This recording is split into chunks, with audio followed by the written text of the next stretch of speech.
Hello everyone and welcome to the review of the Jomise F2S dash camera. This is a new model that it has been released by a new company, and I really hope that it will also be a good product, because being a new released device, it also benefits from the latest technology on the market. So it has Sony sensors, it has large aperture, but we are going to discuss that a bit later. So for now I'm going to take it out of the box, and the camera looks like this, compact, small. It has kind of an action camera design with this large lens here, but this large lens here is not only for design, it actually has some nice optics, and this enables it to have that large aperture size of 1.8, and that means that the camera has very good light sensitivity, especially in dark environments. So this should film really nice and clear in midnight and in poor light conditions. Further on, let's take a look into the accessory box, and there's something else there, but we are going to take a look after this. So in the box we get a lot of cables.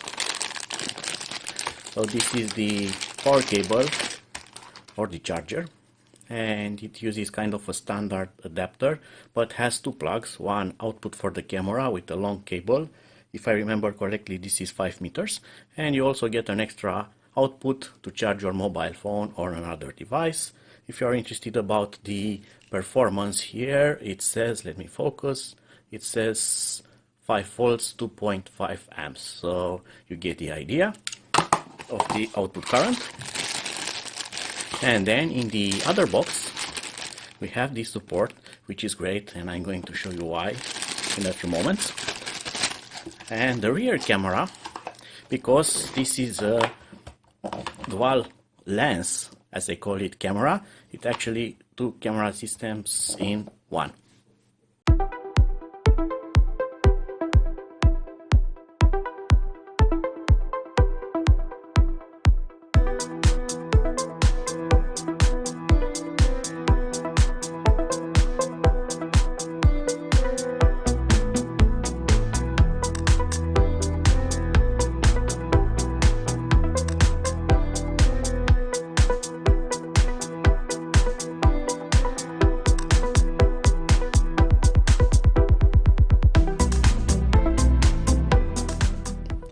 If you want to revise any kind of moment from this review, be sure to check the timeline of this video, and I have included chapters, so you can select which part you want to see again, such as the intro, the details about the product, the video samples, and so on.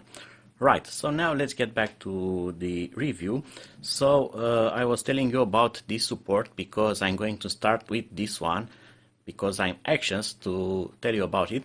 Well, this is a magnetic support, and this is kind of a new thing, because most of my dash camera, actually all of my dash cameras until now, had a normal support that had a clip or something that you slide it into or clip it in somehow. Well, all of those cameras, including the most expensive and good ones, and I'm not going to name them right now, they all failed because of that support, because I never leave the camera in my car, because there is someone somewhere that will want to break your window just to take the camera. So I never leave it in my car, I take it with me, and just putting and taking it off will damage this support sooner or later, and it's not going to make contact, and it's not something that you are going to fire right away. You are just going to find that your camera is no longer working or no longer starting because the support failed. Well, with this camera, all of that is now solved, because it has strong magnets and it holds it in place, and it's very hard to take it off because of that magnet, and even has a security latch here. So this will go in and clips, and you cannot pull it out, only if you bend it like that and then you take it off. So this is a really good idea. Because this is a dual camera system, you also get installation hardware for the second camera, the rear facing camera, and you get one short cable and another very long cable. The idea with the short cable is that on some cars, such as taxis, you want to film the inside customer or the persons that are traveling with you. So the main camera films outside and the other camera is somewhere inside, something like this, and it films the persons that are traveling. So you can use this short cable for that, or if you want to install it like a normal car and with normal passenger that you do not wish to film when you are driving, you can install this on your rear window with the long cable. And now let's start the camera to see how it works, if it operates, and how easy it is to operate it. I'm going to use a power bank to power it on because I'm not at the car right now. And I'm going to connect this cable, specially made so it matches the wires. You cannot insert it wrong. And then you connect this to the single jack here, just like that, and the rear camera is now connected. And I'm going to connect this one, simple. And now I'm going to power it on just by connecting power to the plug here, and the camera starts by itself. It boots up and already I have image from both screens and it's already recording. And now let's take a look at the menu, the settings, the features, and how to navigate. So you have these three buttons here and the top button. The one from the top is power on off, which usually you do not need to use. Just if you want to use the camera manually, you can still power this on. It has a built-in battery and you can power it on and you can use it as a camera, action camera or dash camera or camera, and that's really nice. It has a second purpose beside being a dash camera. And then you have the navigation buttons here. So this one, the top one, which is on off, it's also shutter button and OK button. Then you have this menu button here and up down for menu navigation. Alright, I want to go into the menu. I can press this menu button, but the menu is now locked because the camera is automatically recording. But I can stop the recording from the shutter button and the recording is now stopped. So I can press now the menu button and I get the first part of the menu, which has 4 settings here, but there are actually 3 pages of settings which we are going to go through. So first one, it's resolution. Yet again with the top button, which is OK confirmation, I can select the resolution and I have the available resolutions, and the camera has several combinations. The camera came default, by the way, in 2K and Full HD rear. Now I've set it up in 4K and Full HD rear. Then you have loop recording. This is for setting up the interval at which the camera will record one file, then stop, then generate another. This is very useful for when the camera fills the memory card. It will erase the oldest video and replace it with a new one. So it's good to have them segmented. Or if something goes wrong, like an accident and power is cut or camera is damaged, the shorter the interval here, the better, because you have chances of the file being already written on the card and saved. And if something goes wrong or there is an error, you won't lose 3 minutes or 5 minutes, but generally I use 3 minutes. This is why dynamic range. This is a very useful feature for dash cameras. This makes details from the high contrast images such as shadows and sunshine to be visible both in the same frame of the image, which most cameras cannot do. So when you have full sunshine, the camera will darken the image too much, so what is in shadow or dark, it's crushed and it's not seeable. Or the reverse, when it's something very dark, the camera tries to adjust the image and makes the white too powerful and you are going to lose the details. Then you have the G sensor, and that is for activating the shock sensor of the camera. When the camera feels something like being hit, the card being hit, then it will lock that video recording, and it will be saved on the card and it will not be erased by loop recording. Then on the next page you have parking guard, and this should let the camera record when you are not in the car, so the car is off, but the camera should not be off. That is to be tested. I don't know for now if it needs a hardware kit, special hardware kit, as some cameras need that. This is going to be tested later. Then you have the exposure setting. This is for making the image overall brighter or darker. You can adjust that. Then you have gesture photo, and the camera has here a sensor, so when you put your arms underneath, it will lock the file or take a photo. That is useful for when you are driving. If you want to lock the file to save it for later, you don't have to mess with the buttons. You just wave your hand under the camera and it will save that file. Then you have motion detection, so the camera will record when it has motion, otherwise it will stop. This saves up space. For instance, when you are traveling in very slow traffic and nothing is moving, then the camera will stop recording, and as soon as the front car starts to drive off, then the camera will resume recording. Then you have an option here to record audio. Maybe you do not want to have the inside chat recorded, it's your option. And then you have the option for the date stamp, so it will be permanently written on your video file, and you can enable or disable that. Then if you press the menu button, it will exit because I have changed in the first part of the menu. But if I enter again and not change anything here and press the second time the menu button, it moves to the second options, and here we get other general settings for the camera. So camera has wireless, so you can select to enable or disable the wireless module, and you can set the password to access the camera, the wireless password. Then you have date and time settings, the clock format, the auto power off option. Then you have auto screen off option, so the screen turns off when the camera is recording, and that's very useful because you don't want to have a bright screen always on, especially when you drive at nighttime. Then you have the option to disable the beep sound, which I'm going to do because I don't like that sound usually at any kind of device. And you have language option, and there are plenty of options here to choose from. The GPS option, you can enable or disable the GPS. GPS logger is in here in the support. Then you have the speed warning. The camera will sound when you go over a preset speed.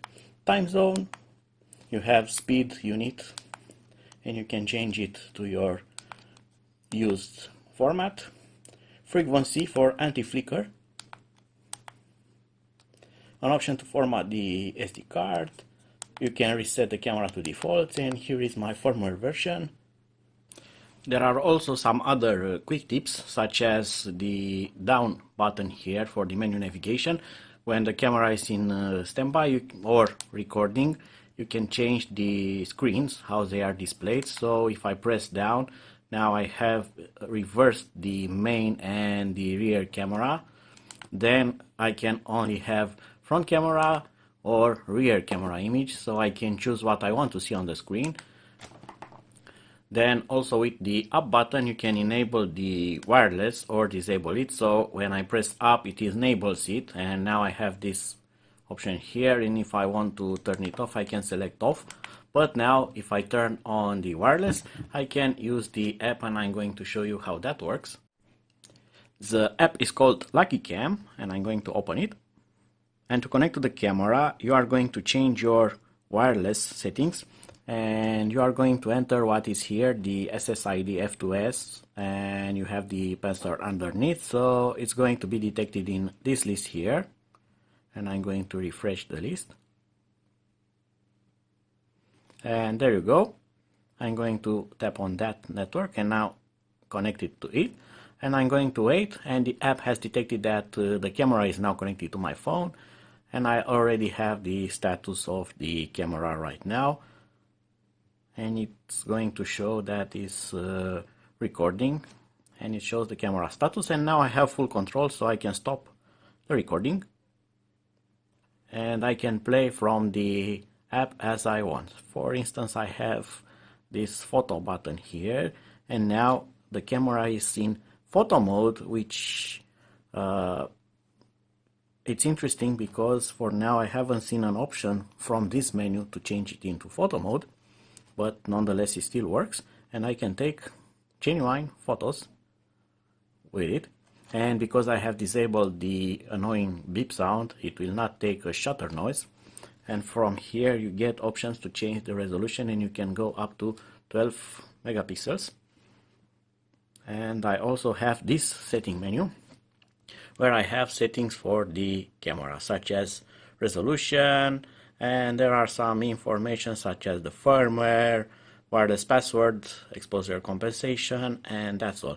But this is in photo mode, and you can also change in photo mode the cameras, and you can use the front one, rear one, just like the option button, right? And then you can go to video mode,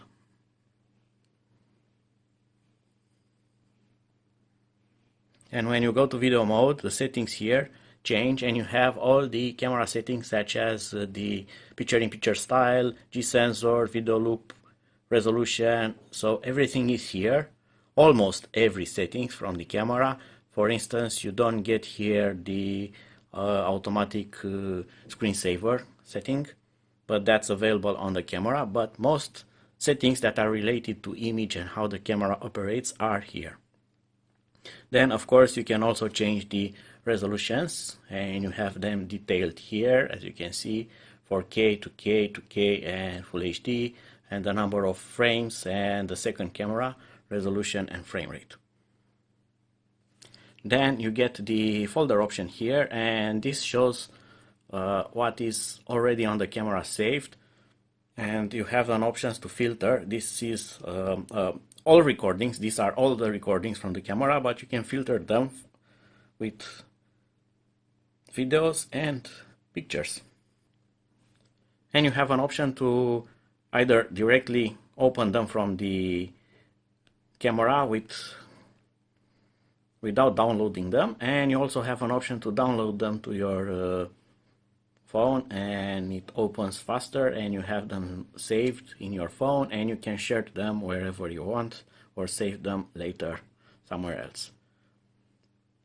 And just like from the camera interface, you have the option here to choose what it's shown on the screen, so you can reverse the cameras or see the main camera or the rear camera.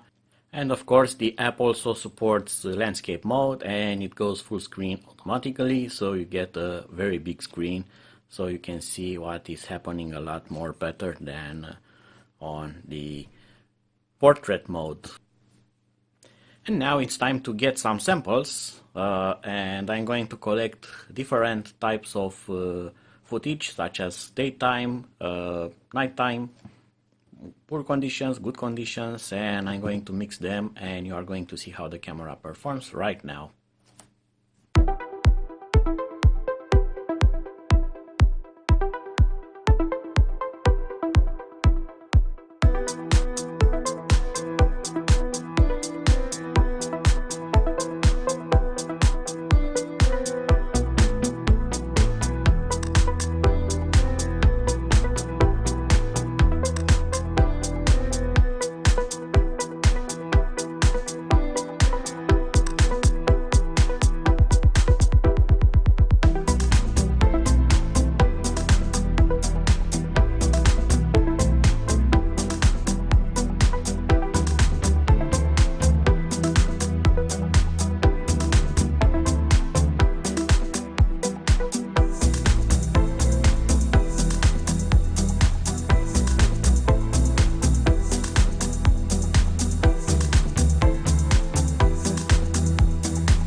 And that is how the camera records. Now you have seen the footage, and I have observed another thing when installing the camera on my car, and it's very interesting, and I'm going to show you what happens when you are actually recording in dual camera mode and one camera gets mistakenly unplugged.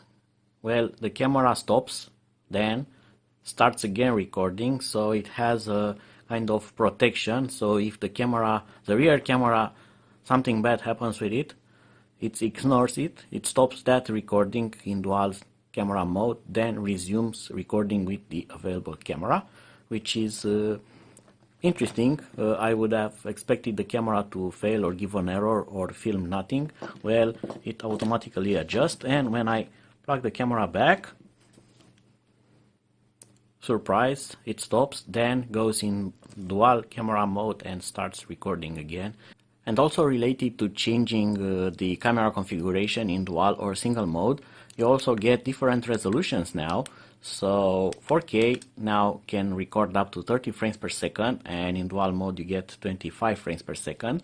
And you also get Full HD in 60 frames per second, which makes the image very fluid. So if you want lesser resolution with higher frame rate, you have this option now with single camera mode. And you also get this very fine 30 frames per second. This is very good for low light in Full HD, and this will allow you to save a lot of footage in that resolution if quality is not that important. You can see here it has jumped to 6 hours and 20 minutes recording, and it already has a lot of files saved, so very good at saving space, while the image quality is very good, especially in low light. So that was it for now. I hope that you have enjoyed this video, and if you have any kind of questions about this product, let me know in the comment below, and I'm going to try to answer you as fast and as best as possible. Until then, see you and bye bye.